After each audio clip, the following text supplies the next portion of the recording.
That number doesn't appear out of nowhere. It's not casual. It's not symbolic. And it's never announced unless investigators believe something very specific. When a reward reaches 6 figures, it usually means one thing. Someone knows something, and they haven't come forward yet. Not a rumor, not a theory, someone with real information. And that's why this moment matters. Because rewards like this aren't about generating attention. They're about breaking silence. They're about reaching the person who's been sitting quietly on a tale they didn't think mattered, or didn't think was safe to share, or didn't realize was valuable until now. In cases like this, a reward isn't a sign of desperation. It's a signal that investigators believe the truth is already out there, just not in the right hands. People often misunderstand how rewards work. They assume it's about encouraging random tips or stirring public interest. But in reality, high-dollar rewards are calculated. They're targeted. They're designed to apply pressure without saying a word.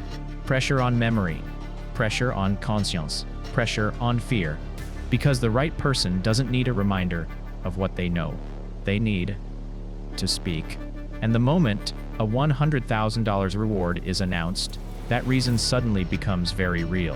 What makes this especially unsettling is timing. Rewards don't usually come at the beginning of an investigation. They don't come when everything is chaos and confusion.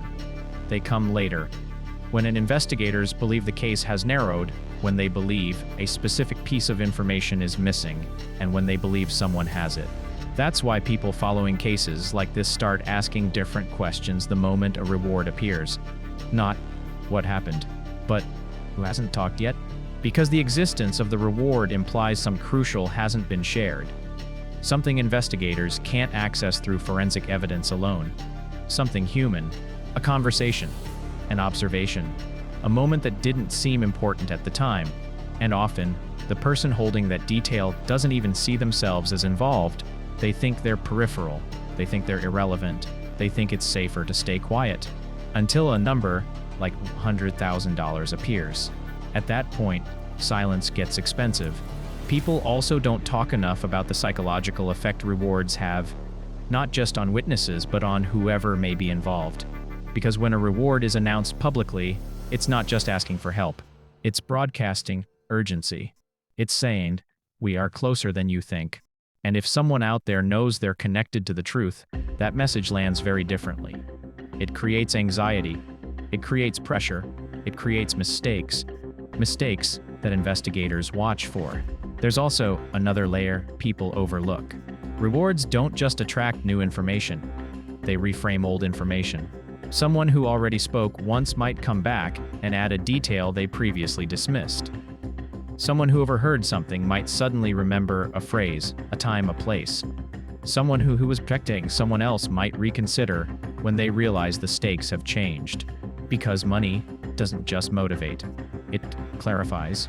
It forces people to reassess what they're holding, and that's why investigators are careful with rewards. They don't deploy them unless they believe the case is ready for that shift. That readiness is what makes this moment unsettling. It suggests that investigators aren't just waiting anymore. They're listening closely. Every tip that comes in now isn't being treated equally. It's being weighed against evidence, against timelines, against forensic details the public hasn't seen. And that means the reward isn't a fishing net. It's a key. Another important detail people miss is the wording attached to rewards. Sometimes it's for information leading to an arrest. Sometimes it's for information leading to a conviction. And sometimes, most telling of all, it's for information leading to resolution. That distinction matters. Because resolution doesn't require guilt, it requires clarity. It means investigators are still assembling the full picture, not just building a case against someone. It means there may be unanswered questions, fundamental, that the entire understanding of the situation could shift once they're answered. That's when rewards become dangerous, not for the public, but for whoever knows the truth.